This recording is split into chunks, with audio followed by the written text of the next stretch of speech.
السلام علیکم۔ سعودی عرب کے محکمہ موسمیات کے مرکز نے خبردار کیا ہے کہ آج سے 4 دن تک مملکت کے مختلف علاقے گرمی کی شدید لپیٹ میں رہیں گے۔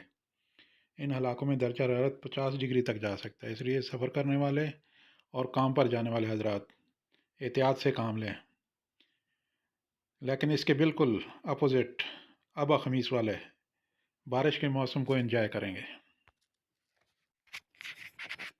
ایک شخص نے جوزات کے ٹویٹر پر سوال کیا کہ اقامہ کی مدت میں 25 دن باقی ہیں، کیا ایسے میں خروج عہدہ کی مدت میں 20 دن زیادہ چھٹی کرا سکتا ہوں؟ سوال کا جواب دیتے ہوئے جوزات کا کہنا ہے کہ خروج عہدہ کی مدت میں توسیع اقامہ کی مدت کے حساب سے کی جاتی ہے۔ اس کے لیے اقامے کا کم از کم 90 دن ہونا ضروری ہے، اور اس کے بعد اس میں توسیع کی جا سکتی ہے۔ خروج عہدہ کی مدت میں توسیع کے لیے لازم ہے کہ پہلے اس کی مدت بڑھائی جائے۔ اس کے بعد خروج عہدہ کی مدت میں بھی اضافہ کیا جا سکتا ہے۔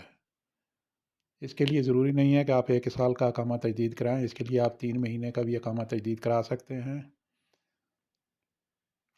اور اس کے بعد اپنی چھٹی زیادہ کرا سکتے ہیں۔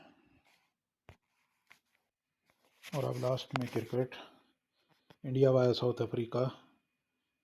انڈیا نے ساؤتھ افریقہ کو 82 رن سے شکست دے کر میچ اپنے نام کر لیا۔